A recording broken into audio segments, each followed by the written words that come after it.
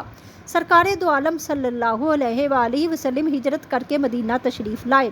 حضرت سلمان رضی اللہ تعالیٰ عنہ کھجور کے درخت پر چڑھے ہوئے کچھ درست کر رہے تھے اور ان کا آقا نیچے بیٹھا ہوا تھا کہ آقا کے چچا زاد بھائی نے آ کر کہا کہ خدا بنی کیلا کو غارت کرے، سب کے سب قباء میں ایک شخص کے پاس جمع ہیں جو مکہ سے آیا ہے، یہ لوگ اس کو نبی سمجھتے ہیں۔ حضرت سلمان رضی اللہ تعالیٰ عنہ کے کانوں تک اس خبر کا پہنچنا تھا کہ ضبط باقی نہ رہا۔ مدہوشی کے عالم میں جلد از جلد درخت سے نیچے اترے اور بدحواسی میں بے تحاشا پوچھنے لگے، تم کیا کہتے ہو؟ آقا نے اس سوال پر گھونسا مار کر ڈانٹا کہ تم کو اس سے کیا غرض، تم اپنا کام کرو۔ اس وقت حضرت سلمان رضی اللہ تعالیٰ عنہ خاموش ہو گئے، لیکن اب صبر کسے تھا؟ کھانے کی کچھ چیزیں پاس تھیں، ان کو لے کر دربار رسالت صلی اللہ علیہ وآلہ وسلم میں حاضر ہوئے اور عرض کیا کہ میں نے سنا ہے کہ آپ صلی اللہ علیہ وآلہ وسلم خدا کے برگزیدہ بندے ہیں اور کچھ غریب الدیار اور اہل حاجت آپ کے ساتھ ہیں۔ میرے پاس یہ چیزاں صدقہ کے لیے رکھی تھیں، آپ لوگوں سے زیادہ ان کے مستحق کون ہو سکتے ہیں، اس کو قبول فرمائیے۔ حضرت صلی اللہ علیہ وسلم نے دوسرے لوگوں کو کھانے کا حکم دیا مگر خود نوش نہ فرمایا۔ اس طرح سے حضرت سلمان رضی اللہ تعالیٰ عنہ کو نبوت صلی اللہ علیہ وآلہ وسلم کی ایک علامت کا مشاہدہ ہو گیا کہ نبی صدقہ نہیں قبول کرتا۔ دوسرے دن پھر ہدیہ لے کر حاضر ہوئے اور عرض کیا کہ کل آپ صلی اللہ علیہ وسلم نے صدقہ کی چیزیں نوش نہیں فرمائی تھی، آج میری طرف سے یہ ہدیہ قبول فرمائیے۔ آپ صلی اللہ علیہ وسلم نے خود بھی نوش فرمایا اور دوسروں کو بھی کھانے کے لیے دیا۔ اس طرح سے دوسری نشانی یعنی مہر نبوت کی بھی زیارت کی اور آپ کی طرف بوسہ دینے کو جھکے۔ حضرت صلی اللہ علیہ وسلم نے فرمایا کہ سامنے آؤ۔ وہ سامنے آئے اور اپنی ساری سرگزشت سنائی۔ پھر حضرت صلی اللہ علیہ وسلم نے یہ دلچسپ داستان اپنے تمام اصحاب کو سنوائی۔ حضرت سلمان رضی اللہ تعالیٰ عنہ جب اپنا مقصد پا چکے تو اس دولت کو اپنے دل میں رکھ کر آقا کے گھر واپس آئے۔ اتنے مرحلوں کے بعد وہ دین سے ہم آغوش ہوئے۔